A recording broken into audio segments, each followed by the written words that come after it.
في بناء السلم والامن الدوليين، خاصة نحن في الظروف هذه. نحن ما هو الدور هذا تاع المسؤول له دور كثير في تحقيق هذا الامن والسلم الدوليين. الاستاذ خلفان الكريم التخصص تاعو قانون الدولي لحقوق الانسان وقانون الدولي الانساني. هو استاذ قانون دولي، ولكن اهتمامات كثيره حول مجلس الامن، دور مجلس الامن. وبالتالي في السنه المقبله ان شاء الله كان عندنا ماده مهمه في المنظمه الدوليه، كان هناك عندنا مواد كثيره الاستاذ راح يدرسها. الاستاذ كذلك عنده كتابات كثيره وعديده، الان نذكر اهمها. عنده كتاب مهم جدا حول دور مجلس الامن في تنفيذ القانون الدولي الانساني. عنده كتاب اخر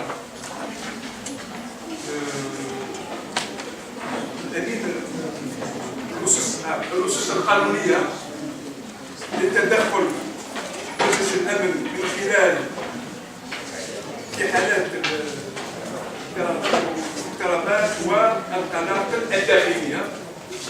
وباللغه الاجنبيه كذلك عنده مؤلفات كثيره، اهمها ليك سبيسياليست في فرغمونتاسيون دو droit international. عنده كتاب كذلك مهم اسمه اسرائيل كريم et impunité ou les limites de la justice pénale internationale. كذلك الأستاذ شارك في عدة ملتقيات وعدة ملتقيات سواء وطنية ودولية، آخرها الملتقى الأخير حول حقوق الإنسان اللي هو كان من المنشطين هذا الملتقى، وألقى يعني كانت مداخلة قيمة. واليوم إن شاء الله سيتعرض دور مجلس الأمن في بناء السلم والأمن الدولي. فليتفضل.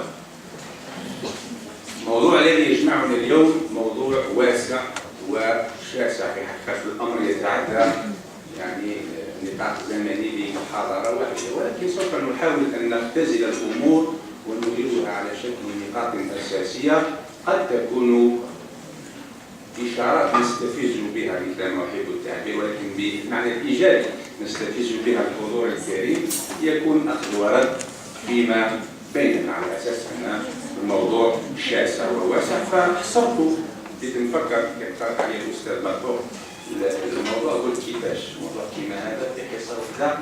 Donc je me suis avancé et tout compte de fait j'ai limité 10 points précis.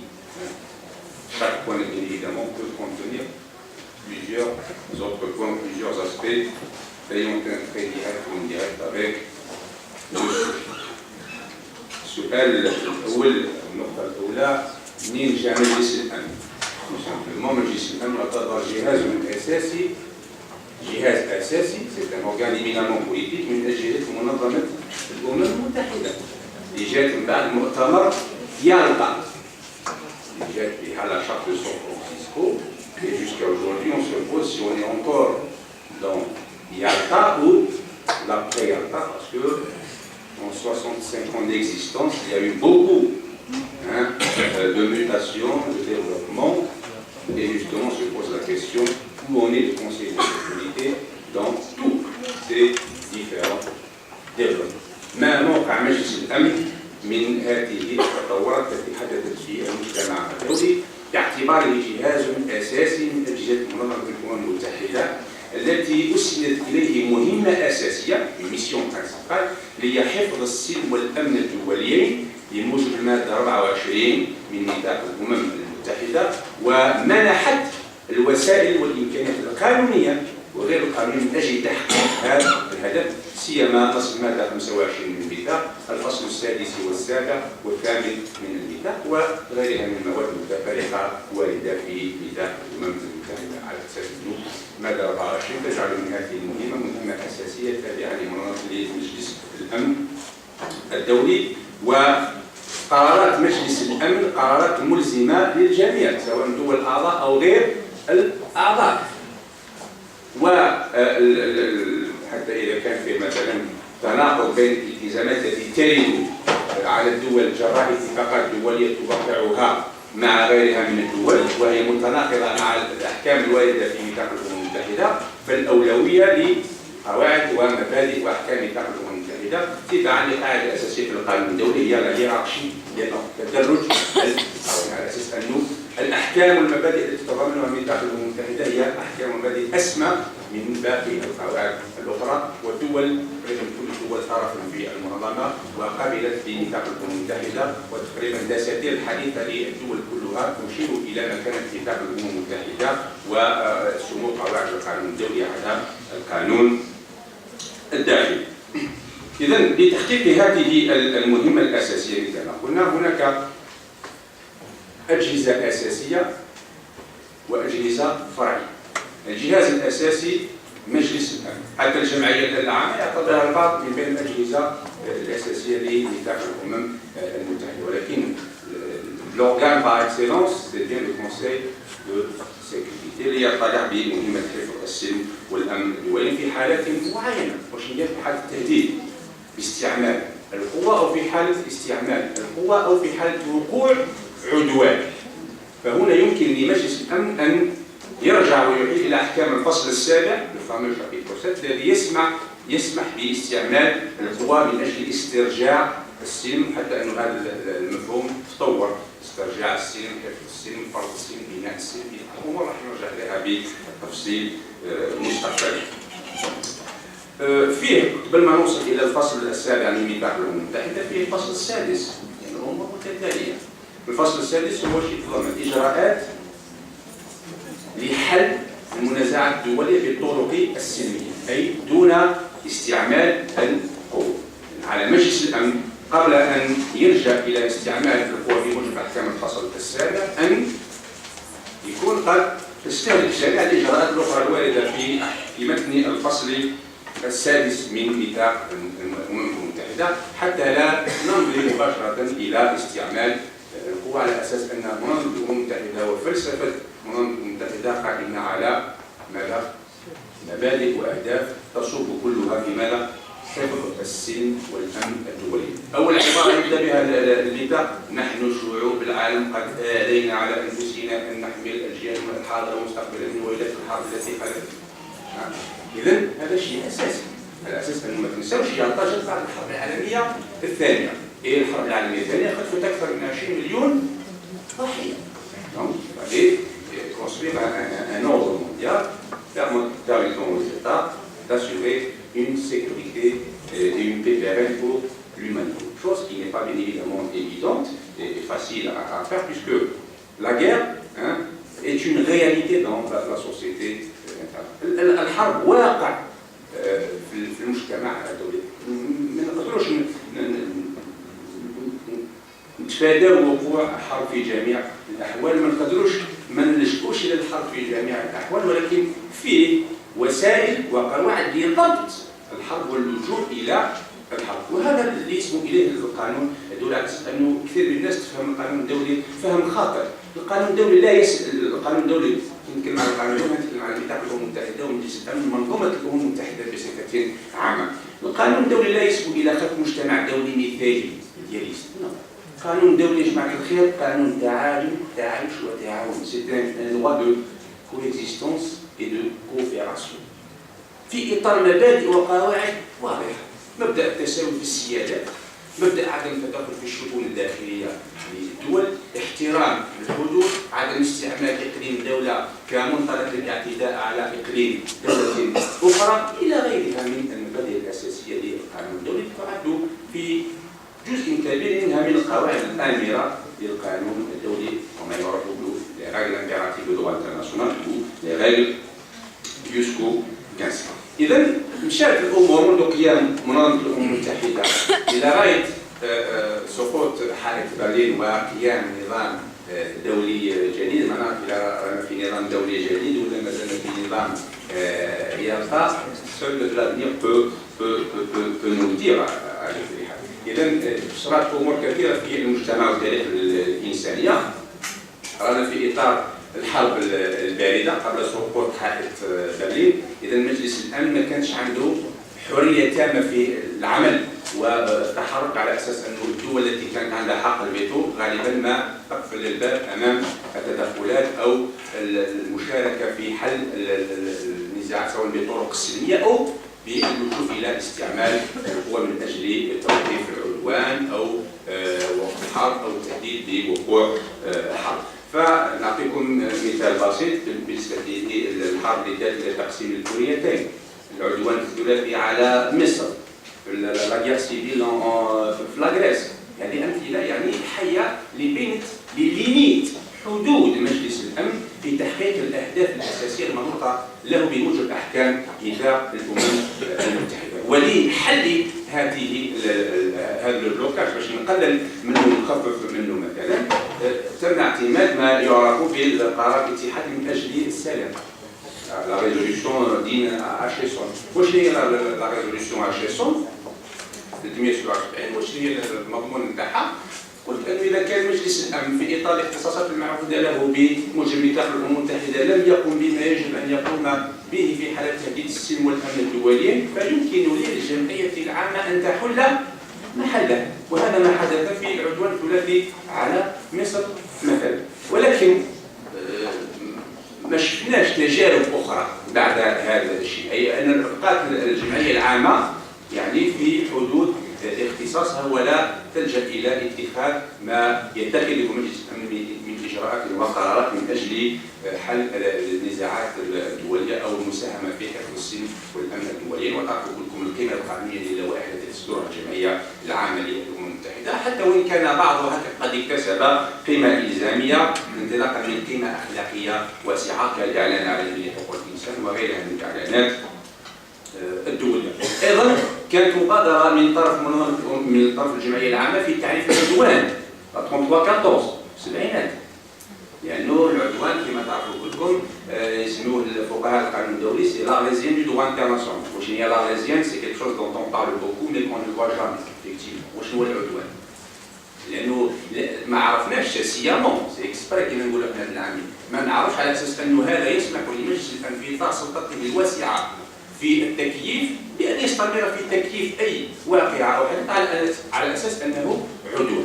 ومن أجل تقليص هذا الاختصاص التقديري الواسع لمجلس الأمن جاءت مبادرة بتعريف العدوان، ومع ذلك لائحة 2014 تضمنت العناصر التي يمكن أن تتضمنها جريمة العدوان، ليس تعريف العدوان. ثم أن آخر فقرة من هذه اللائحة جاءت تكرر السلطة التقديرية الواسعة لمجلس الأمن في تقدير وتكييف أي وضع على أساس أنه يعتبر عدوانا.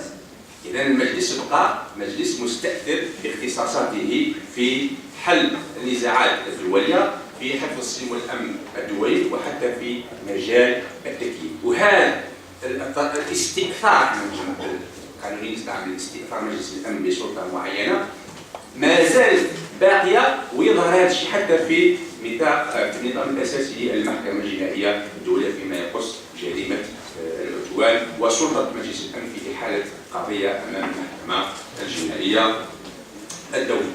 اذا مشت الامور بهذه الطريقه الى ان جاءت الاحداث اللي يعرفها العالم، سقوط حائط برلين، ظهور نظام دولي جديد، تقهقر مكان الاتحاد السوفيتي اللي تفكك، فمجلس الامن وكانه استرجع عافيته. فيه معطيات جديده، ارضيه فيينا اللي اظهرت القيمه العالميه لحقوق الانسان، تناولنا هذا الجانب كثير يعني في الكولوق الاخير على مستوى المدرسه من كان نرجع اليه.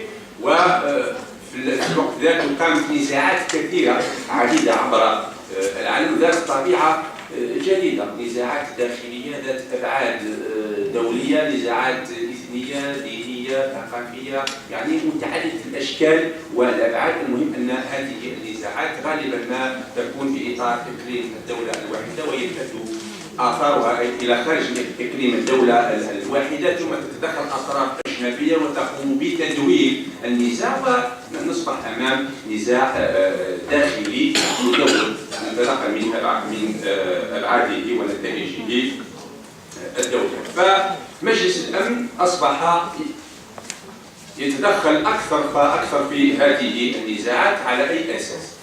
انطلاق سنده الأساسي هو الفصل السابع من ميثاق الأمم المتحدة، ولكن فيه معطيات جديدة أدخلها من أجل يعني تمرير عملية التكييف في مشكلة، على أساس أنه هذه النزاعات تشهد مثلا خرق واسع النطاق لقواعد القانون الدولي الإنساني وحقوق الإنسان، على أساس أن هذه النزاعات تشهد فيها يعني اعتداء كبير على أفراد المنظمات الإنسانية العاملة في الميدان، سواء المنظمات غير الحكومية أو المنظمات الحكومية بما فيها أفراد وطاقم الأمم المتحدة في الميدان. أصبحت تتدخل أيضا لعدم احترام قواعد الديمقراطية والتداول على السلطة ومبدأ تنظيم انتخابات نزيهة ودورية وشفافة مثل ما حدث ذلك في هايتي. كذلك التدخل في حالة الاضطرابات والقلاق الداخلية التي كما قلنا تشكل غالبية النزاعات المسلحة الحديثة وتتجاوز آثار وإقليم الدولة الواحدة. أيضا محاربة الإرهاب الدولي، الجريمة المنظمة، الجريمة عبر الوطنية المتاجرة بالمخدرات، الأسلحة، الانتشار النووي وانتشار الأسلحة النووية، وكذلك المظاهر الجديدة التي تهدد السلم والأمن الدوليين، انتشار المجاعة، تدهور البيئي، سوء التغذية، سوء التنمية إلى غير ذلك من الآفات والمشاكل التي تهدد الأمن والسلم الدولي. إذا كنتيجة أساسية نقول أنه تهديد السلم والأمن الدوليين لم يعد ناتج فقط عن قيام حرب أو التهديد بقيامها أو حدوث عدوان. تهديد السلم والأمن الدوليين يمكن أن ينتج عن آثار عديدة وهي التي تكلمت عنها الآن.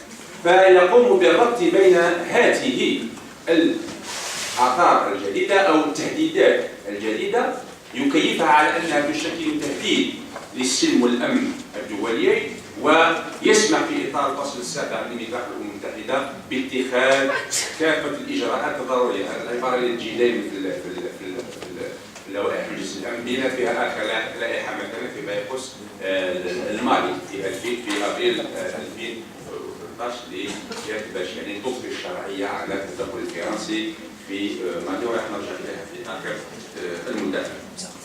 إذا فقط أنه مجلس الأمن هنا فيه إشكال أو مشكل يطرح. كثير من الفقهاء يقولوا أن هذه التدخلات التي يقوم بها مجلس الأمن على أساس إحدى هذه الظواهر الجديدة التي ذكرناها غير موجودة في ميثاق الأمم المتحدة.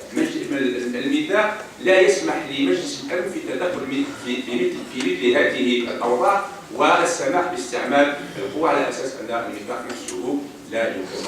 ولكن مجلس الأمن من خلال الممارسة أحدث يعني تقاليد جديدة في العمل الدولي وفي عمل المنظمة، فأصبح يؤهل مثلا دول بصفة انفرادية للتدخل في مكان ومحل مجلس الأمن والمنظمة من أجل إحلال السلم والأمن الدوليين، وقد يقوم بذلك أيضا لصالح منظمات دولية إقليمية كحلف الناطو مثل ما كان الأمر في كوسوفو في 99 أو الاتحاد الإفريقي في نزاعات عديدة أو غيرها من المنظمات الدولية. إذا حتى في إطار التدخل بصفة عمل il y a plusieurs ingérences, l'ingérence humanitaire, l'ingérence démocratique, l'ingérence judiciaire. كل هذه الممارسات مجلس الأمن كان دور كبير في يعني تسليط الضوء عليها، وكانت كتابات كثيرة في هذا المجال ما كان لنا نعرج عليها. مثال بسيط بالنسبة للنزاع في رواندا اللي راح ضحية 800,000 مدني، وتنطرحت المسؤولية الجنائية الدولية لأفراد الأمم المتحدة وحتى المسؤولية المدنية للمنظمة. مجلس الأمن يعني قام بتأسيس محكمة جنائية دولية استنادا إلى الفصل السابع من الميثاق باتخاذه للائحة 794. نفس الشيء ذاته بالنسبة للحرب في البوسنة و 955 بالنسبة لرواندا إلى 828 في البوسنة والهرسك. بوتيت اكزومبل كيفاش يبني مجلس الامن اللائحه اللي من خلالها تم انشاء هذه المحاكم.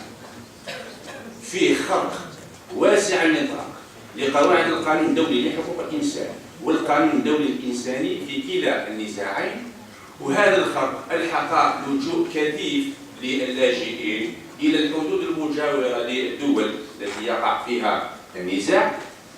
حدث ايضا فيه سوء تنميه، تدهور البنى التحتيه، فبالتالي استمرار مرتكبي هذه الجرائم في الاستفاده من اللاعقات يساهم في تهديد السلم والامن الدولي، وبالتالي خلق او انشاء هذه المحاكم يعتبر وسيله من الوسائل التي يعتمد عليها مجلس الامن من اجل بناء السلم واسترجاع السلم. فبالتالي اقحمها في اطار الفصل السابع من نطاق المنتدى. يعني كما قلت لكم في السابق، حتى ان مفهوم السلم يعني حفظ السلم والامن الدولي نعرف تطور كبير من الحفظ الى الفرض الى الاسترجاع الى البناء، ثم الى النظره الشموليه الايجابيه في اللوائح الاخيره، خاصه في فرصه معالجه القضيه الماليه، وين يجمع بين جميع هذه المظاهر يعني كلها من اجل ان يحقق السلم والامن الدولي، على اساس انه المجلس ادرك انه الاهتمام بمظهر دون الاخر يعني سيجعل الحل مقطوع من يعني جزء كبير واساسي. فبالتالي اصبح الى الامور نظره شامله ونظره بعيده النطاق. اذا هذه التدخلات افرزت مسائل عديده. اعطيتكم نظام المحاكم الجنائيه، نقدر نعطي مثال فيما يخص حرب الخليج الثانيه، حينما اجتاح العراق الكويت وتدخلت المنظمه تدخلت الولايات المتحده باسم المنظمه، ونشوفوا كله انه الامين العام الاسبق بيريز دي كويلار صرح انه هذه الحرب ليست حرب الامم المتحده، حتى وان كانت الدبابات مثلا فوقها علم الامم المتحده. وهنا اللي بدينا نتكلم على نظام دولي جديد الابخي يالطا، c'est la suite de Yalta, puisqu'il n'y a pas eu de changement dans l'ordre international. ولكن القوى العظمى وبعض القوى العظمى انذاك استفادت من تقهقر قوى اخرى. الكل يتفق معي اليوم انه روسيا نتاع يلتسين ليست روسيا بوتين. الصين دانغ زاوبين ليست الصين اليوم. من هذا المنطلق مثلا نلاحظ مثلا فيما يخص معالجه القضيه السوريه كيف تصطدم مشاريع اللوائح امام الفيتو الروسي والفيتو الصيني. فمن هذه الزاويه كما قلنا من قبل يحتاج ينظر الامور بصفه يعني عقلانيه وواقعيه، قانون دولي وقانون تعايش وتعاون، ولكن هذا القانون ليس بريء من القوه. C'est d'abord des rapports de force. Nous sommes au sein d'une organisation internationale فيها مصالح متناقضة، وهذا المنظمة ما هي إلا جزء من الكل، أساس أن هذه المنظمات تعاني من تناقضات يعاني منها المجتمع الدولي في السلم. ما نقدرش نحمل جهاز داخل منظمة كل التناقضات اللي موجودة في نظام دولي، قانون دولي لم تكتمل بعد حلقاته ولن تكتمل au vu des mutations qui existent au sein de la communauté de la société internationale dans son ensemble. نقدر نعطيكم مثال آخر بالنسبة لتدخل في البوسنة والهرسك، وين كثير من الفقهاء اعتبروا أنه مثلا non assistance à un peuple en danger. Il aurait fallu qu'il y ait un génocide pour que l'organisation intervienne. Le Kosovo, la même chose. في رواندا ذكرناه. إذا في يعني تجاوب وتعامل مع محليات كثيرة في المجتمع الدولي، ولكن هذا لم يترك المنظمة ومجلس الأمن على رأسها في منع عن الانتقادات. هذا المجلس الذي هو مدعو لحفظ السلم والأمن الدوليين من يحمينا منه؟ المقولة المشهورة من يحمينا من حرماتنا؟ هل مجلس الأمن طليق الأيدي يتصرف مثل ما يشاء باعتباره جهاز اساسي من اجهزه المنظمه والجهاز السياسي. المحكمة العدل الدولية قالتها مرارا وتكرارا en 62 la قضية الناميبية. Il a une mission principale qui est le maintien de la paix et de la sécurité internationale, mais elle n'est pas exclusive. Autrement dit, وهي ما يمكن أن تطلع بها أي جهة أخرى. كنا تكلمنا فيما سبق عن لائحة أشيرسون اللي تعطي اختصاصات في هذا المجال للمحكمة. في قضية النشاطات العسكرية والشبه العسكرية للولايات المتحدة الأمريكية في نيكاراغوا في 86 والمحكمة عرجت على هذه القضية. في قضية الرهائن في 1980 في قضية مضيق كوركو في 1989 كلها تصب في مغزى واحد اللي واش يقول انه ما فيش تناقض اذا كان مجلس الامن ننظر في قضيه عالجها ومحكمه العدل الدوليه بدورها نظرت في الجوانب القانونيه بما فيها الجوانب السياسيه التي تديرها هذه القضيه با دو كونتراديكسيون. اذا هنا في المستقبل اكيد محكمه العدل الدوليه راح تلعب دور كبير في رقابة تصرفات ومدى شرعية تصرفات وقرارات مجلس الأمن حتى في قضية لوكيربي أيضا كما إثارت هذه المسألة مسألة رقابة شرعية قرارات مجلس الأمن. إذا راح يكون عندها دور كبير حتى وإن كانت المحكمة في حد ذاتها فيه ما يقال أو ما يعرف عليها على أساس أن محكمة العدل الدولية هي أيضا فرع من فروع جهاز تابع للأمم المتحدة. ماذا نسأل من داخل الأمم المتحدة تجعل منها الجهاز القضائي الأساسي للمنظمة l'organe judiciaire principal de l'organisation. Donc هذا يعتبر بمثابة الضمير القضائي للإنسانية la fonction juridique de l'humanité. نعطيكم مثال بسيط فيما يخص النقد الموجه للمحكمة. في 96 طلب من المحكمة الإفتاء بشأن مدى شرعية استعمال السلاح النووي. وهذه القضية يعني دارت ضجة كبيرة على مستوى القانونيين وحتى غير القانون. لماذا؟ لأنه المحكمة وصلت إلى نتيجة بيزار لو كومان دي مورتيل، ولكن اللي يقرا القانون انتم في العلوم السياسية تفهموا هذه الأمور. لو نوليكي، وشنو هو لو نوليكي؟ فرع قانون. ليس في يد المحكمة مادة أو مواد قانونية أو قانون يمكن أن تطبقه على السؤال المطروح عليه. Bizarre pour une institution qui est censée dire le droit, hein, et même aller loin dans le cadre de la jurisprudence. لأنه نرجع للأصول تاع القانون. شنو هي؟ مصادر القانون الدولي ارتيكل 38 النظام الأساسي لمحكمة العدل الدولية.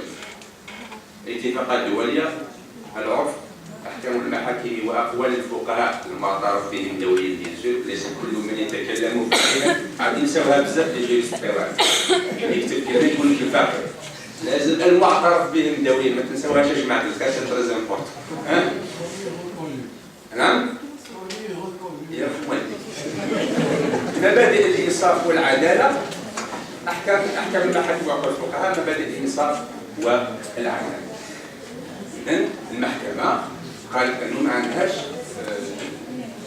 قانون يطبق على مثل هذه المسألة، ولكن تعرفوا كلكم أن الأمر لا يتعلق بسلاح بسيط وهو سلاح نووي. إذن المحكمة يعني شدت العصا من الوسط على أساس كيف تنظر الحيثيات نتاع الحكم يسموهم لي زوبيدار ديكتوم، إذا لقيتوهم في الكتاب زوبيدار ديكتوم هي الحيثيات التي لا تؤخذ بعين الاعتبار في بناء منطوق الحكم.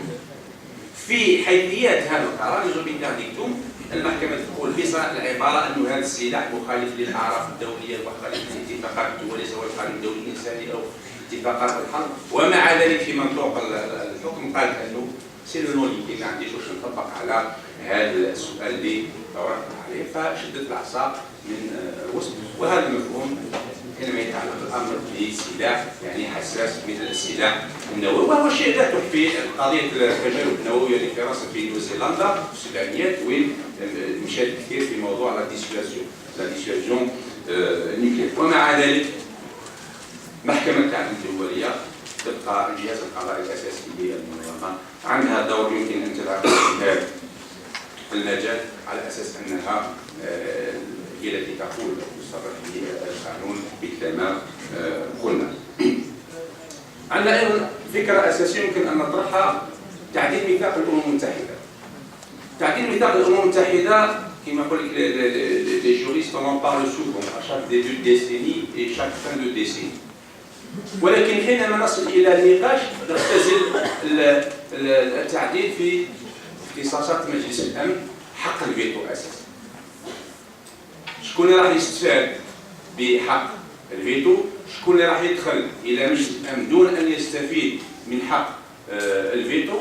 هذه النقاط الأساسية. وننسى الباقي، التعاون مع المنظمات الإقليمية مثلا، دور الجمعية العامة الذي يمكن أن يعني نطور ونزيدوا في مجال حفظ السلم والأمن الدولي، لكن تبقى الأمور مختزلة في لو ستاتيو نتاع مجلس الأمن، حق الفيتو وسلطته في التكييف. تعرفوا كلكم أنه المنظمات تعاني مثلا من أزمة مالية، والواردات نتاعها تنقص سنة بعد سنة. شكون les bailleurs de fonds de l'organisation? En tête, vous avez les États-Unis, 20%, le Japon 10%, l'Allemagne 7,14%, la France 5,59%, la Grande-Bretagne 5,17%. Déjà, هذو الخمسة وحدهم راهم يديروا 50% من ميزانية المنظمة. Il se trouve que le Japon et l'Allemagne sont en deuxième, successivement, et en troisième position. Et c'est les premiers prétendants à une place au sein du Conseil de sécurité avec le droit de veto. عالية الدول اللي عندها حق الفيتو الخمس تقول احنا ما نمنعش، في تغيرات تطورات في المجتمع الدولي ولازم ألمانيا واليابان تدخل إلى مجلس الأمن، ولكن ما زلنا في نقطة الصفر فيما يخص مشروع تعديل ميثاق الأمم المتحدة. وأساسا في هذا يعني tout le projet but توسيع مجلس الأمن ومن سيستفيد من حق الفيتو. أيضا الدول الإفريقية مثلا اللي تشكل غالبية الدول العضو في منظمة الأمم المتحدة واللي تحدث فيها غالبية النزاعات، أيضا راهي تطالب بحقها في التمثيل لدى مجلس الأمن وحق الفيتو. Bon, il y a eu des discussions au niveau de l'organe africain, l'Union africaine. وصلوا إلى وفاق اسمه وفاق أوزلويني في سوازيلاند اللي يتكلم على دو سياج بيرمانون avec le droit de veto avec deux sièges tournants. التصريح اللي قام به الوزير الجزائري عبد القادر المساحلي يتكلم على انديني دو دوا. كاين يتكلم على هنا الأستاذ المساحلي يتكلم على انديني une injustice historique et un déni de droit pour l'Afrique, ce qui concerne sa représentation au sein du Conseil de sécurité. ولكن أيضا نطرح سؤال أساسي، هل ننضم إلى المجلس من أجل الانضمام فقط، يعني كإجراء تزييني pour dire on existe on est là, ولكن في الميدان on n'a ni les moyens financiers ni les moyens militaires, sans que l'on soit aussi une puissance économique et financière telle que sont l'Allemagne et le Japon. السؤال يعني يبقى مطروح، هل نشارك من أجل المشاركة فقط؟ هل ننضم من أجل المنظمات فقط؟ أم أننا مطالبون بلعب دور كبير على مستوى هذا المنظمة؟ المؤكد أنه إذا كان فيه اتفاق بين الدول الإفريقية في من الدول من لديها هذه المؤهلات العسكرية والاقتصادية والمالية لتلعب دورا أساسيا على مستوى مجلس الأمن الدولي، وراح أكيد في المستقبل راح يكون اتجاه الحل في هذا الاتجاه، وراح يكون تمثيل لإفريقيا. عندنا أيضا شيء جديد جات في 2005 إنشاء لجنة دعم السلم. كوميتي لجنة دعم السلم تم تأسيسها في 2005 وعهدت رئاستها إلى من؟ إلى ألمانيا.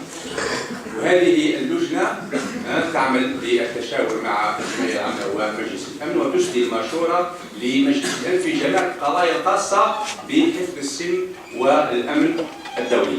ولكن والكلمه الاخيره في جميع الاحوال ترجع دائما الى مجلس الامن، واللي عندهم حق الاعتراض يمكن ان يعترضوا على اي قرار قرار صادر من هذه اللجنه. فتبقى يعني كباقي الاجهزه الاخرى تابعه للمجلس ولم تاتي بشيء جديد، حتى وان كان هذه اللجنه تقدر تكون think tank بالنسبه لمجلس الامن، تقدر تساعد التقارير والدراسات التي تعدها والتوصيات التي تقدمها لمجلس الامن. Il y a plusieurs points à aborder. Donc راح نتعرض ربما الى امور مازال ما تعرفهاش.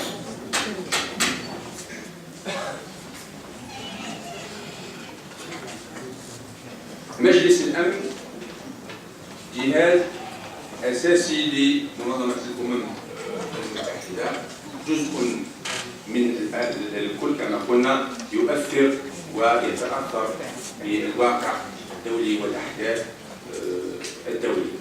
فالمؤكد ان مجلس الامن عنده ادوار راح يلعبها في المستقبل، سواء تم تعديل تشكيلته وتركيبته او توسيع حق الفيتو، فيبقى للقوى العظمى دور اساسي فيها، على اساس انه بنيت على هذا الاساس وعلى هذا الفلسفه. الدول ما حبش تقسم الدور الاساسي او الهيمنه اللي عندها على مستوى المنظمه ومجلس الامن. يمكن لها ان تتعاون مع المنظمات الاقليميه، وهذا وارد في اطار ميثاق الامم المتحده، ولكن ان تتنازل عن اختصاصاتها الاستئثاريه لصالح دول اخرى، فهذا اكيد شيء مستبعد سواء في المستقبل القريب او المستقبل البعيد. والشيء اللي يحدث مؤخرا في مثلا في مالي يؤكد على هذا الشيء، كيفاش انه صدرت 3 لوائح متتاليه 2056 2071 2085 اللي جات بحل شمولي للازمه الماليه دون اقصاء اي جهه او دون اقصاء اي مظهر من المظاهر التي وردت في هذه اللوائح، ومع ذلك انتهت بتدخل العسكري الانفرادي من طرف فرنسا خارج اطار ما تضمنته اللائحه 2085 شقين اساسيين، شق سياسي وشق امني عسكري. شق امني عسكري. واخر لائحه صفحت اول امس بين اخر اللوائح، لانه اخر لائحه كانت خاصه بابي جنوب السودان اللي تتعلق باعاده الموندا، تمديد الموندا تاع الميسيون ديال السود تاع السودان. من بين اخر اللوائح 25 افريل 2013 لائحه 2100 خاصه بالمال. شولي un peu certains paragraphes qui me semblent très importants. إذ يؤكد من جديد التزامه بوحده مالي وسلامتها الاقليميه وسياده المالي، وإذ يسلم بأن ولية كل بعثة لحفظ السلام تقتصر على حاجة البلد المعني وحالته، ويرحب بالعمل السريع الذي قامت به القوات الفرنسية. Donc c'est une habilitation post intervention. هذا الجانب ما أثرتوش، ربما كان أمور كثيرة يمكن أن نذكرها جستاقل راح نذكرها في النقاش. كان التأهيل اللي يجي قبل التدخل، كان التأهيل اللي يجي من بعد التدخل، وهذه كلها في ممارسة مجلس الأمن بداية من الحرب الخليج الثانية مرورا بالصومال ورواندا ثم البوسنة والهرسك والكوسوفو إلى آخر تدخل في ليبيا والمالي في السنة الأخيرة في 2012. البند الثالث من اللائحة واش يقول؟ وإن كان يرحب بإعلان الصدر عن السلطات الانتقالية بخصوص تنظيم انتخابات رئاسية في بداية جويلية 2011 والتشريعات في 21 جويلية، إلا أنه يؤكد على ضرورة أن تكون حرة نزيهة شفافة وشاملة للجميع. شاملة للجميع. Alors vous savez parfaitement bien, mais une grande partie du Mali occupée entre guillemets par l'Azawad. كيفاش أنت تنظم انتخابات ومازال جزء كبير من هذه المنطقة يشهد يعني توتر وعدم استقرار. دونك سي لا شارو افون لي بو. وهنا رانا رجعنا قضينا ايضا على جزء كبير من مضمون اللائحه 2085 اللي جات بنظره شموليه ذات ابعاد يعني واسعه و لكن يظهر الدور للتنظيم الدراسه على مستوى مجلس الامن والضغوط اللي تمارسها على سواء الاطراف الفاعله او على مستوى شركائها لدى مجلس الامن او الاتحاد الاوروبي او حتى على مستوى الافريقي او المعروف بلا فرنس افريقيا. البند السابع انشاء بعثه الامم المتحده يعني اون انوف ميم دون لا تيرمينولوجي انشاء بعثه الامم المتحده المتكامله المتعدده الابعاد لتحقيق الاستقرار في مالي اللي راح تعوض لا ميسما. الفقره 16 و 17 من هذه اللائحه تبين مهام البعثه نتاع الامم المتحده اللي هي en réalité une compilation de l'essentiel de la résolution 2056, 2071 et 2085, mais essentiellement la 2085 في الشرح اللي يتعلق بالشق الامني والشق السياسي. إذن هذا يعني في عجالة الشيء الأساسي اللي نحتاج نتعرض إليه في هذه المداخلة. يبقى نقول أنه منظمة من غير مجلس الأمن ما عادش منظمة، ومجلس الأمن من غير منظمة أكيد ما راهيش منظمة. وكثير من الأحيان نعاتب على مجلس الأمن عدم تدخله في أوضاع معينة، ونعاتبه بشأن تدخله في أوضاع معينة. Donc qu'est-ce qu'on fait? Est-ce qu'on reproche à l'organisation de ne pas être le reflet de la communauté internationale ou à la communauté internationale de ne pas être le reflet de l'organisation elle-même? المهم أنه في تحديات كبيرة تنتظر مجلس الأمن في حفظ السلم والأمن الدوليين الذي اتخذ أبعاد كبيرة تجاوزت المنظمة التي عندها أكثر من 60 سنة من العمر اللي تطورت كثير، ولكن المجلس لم يساير هذا التطور من الناحية التنظيمية ومن الناحية الهيكلية. مثال بسيط termine avec 3 fois la charte a été revue, une seule fois pour revoir le nombre des États membres au Conseil de sécurité, من 9 إلى 15, 2 fois pour élargir le Conseil économique et social, 63, 71, 76.